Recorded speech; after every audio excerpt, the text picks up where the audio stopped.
চট্টগ্রামের প্রধান সড়কগুলোতে ব্যাটারি চালিত অটোরিকশা চলাচলের নিষেধাজ্ঞা থাকলেও তা কেউই মানছেন না।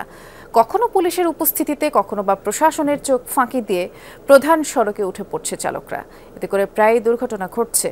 বিদ্যুৎ সাশ্রয়ে এসব বন্ধে পুলিশকে আরও কঠোর হওয়ার দাবি সাধারণ মানুষের।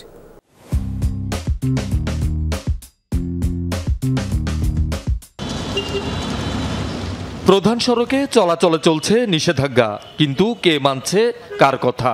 অবাধে প্রধান সড়ক দাপিয়ে বেড়াচ্ছে ব্যাটারি চালিত অটোরিকশা। সড়কে ট্রাফিক পুলিশের অনুপস্থিতি ও কার্যকর ব্যবস্থা না নেয়ায় বন্ধ করা যাচ্ছে না অবৈধ এসব যানবাহনের চলাচল। তবে চালকদের দাবি, গলিতে ভাড়া কম থাকায় মূল সড়কে আসতে বাধ্য হচ্ছেন তারা। নিষিদ্ধ করছে সেটা আমরা বুঝিয়েই কোনো এলাকায় বলছে এলাকাতে আজকে আর ভাড়া নাই, এখন 500-600 টাকা ইনকাম কোথার থেকে দিব? বয়স্ক মানুষজনকে তো রিক্সাও চালাইতে পারেন, তা আমরা কি করে খাওয়ান? যদি আঙ্গুরে একটা সুযোগ দিত, বলে এটা এতক্ষণের থেকে এতক্ষণ তোমরা চালাইতে পারবা, তাহলে তো আমরা যাক কোনো মতে চলতাম। তো গুল্লির ভিতরে চালাইতে পারতেছি না, গুল্লির ভিতরে তো বাড়া নেই, আরো না পারতে একটা নিয়ে আসছি, এখন তো যাবো আবার নিজের ভাড়া নিয়ে যাচ্ছি। যদি ভাই এর দিক থেকেও তো যদি আমরা টাকা না পাই দুইটা, তাহলে আমরা কি করবো বলেন? এটাও আমাদের একটাই আছে না ভাই, আমরা তো কারো ক্ষতি করতেছি না। তবে সড়কে শৃঙ্খলা ফেরাতে এবং বিদ্যুৎ সাশ্রয়ে লাইসেন্সবিহীন এসব যানবাহন বন্ধে প্রশাসনকে আরও কঠোর হওয়ার দাবি সাধারণ মানুষের।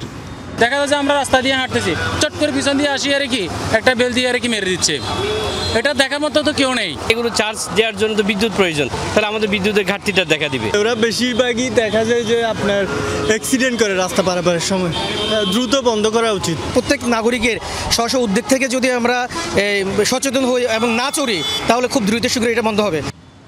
এদিকে ব্যাটারি চালিত অটোরিকশা বন্ধে সমন্বিত উদ্যোগের কথা বলছে ট্রাফিক বিভাগ। কোথায় কোথায় তারা চার্জগুলো দিচ্ছে, সেই জায়গাগুলো যদি অবৈধ হয় সেগুলো বন্ধ যদি করে দেয়, এবং অ্যাট দ্য সেম টাইম সরকার যদি এগুলোকে আমদানি বন্ধ করে, এই 3-4 ধরনের উদ্যোগ নিলে পর্যায়ক্রমে এটি আসলে একটি দৃশ্যমান সুফল হবে বলে আমরা মনে করি।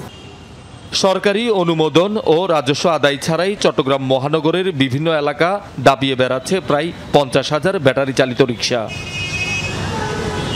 শহীদুল সুমন, যমুনা নিউজ, চট্টগ্রাম।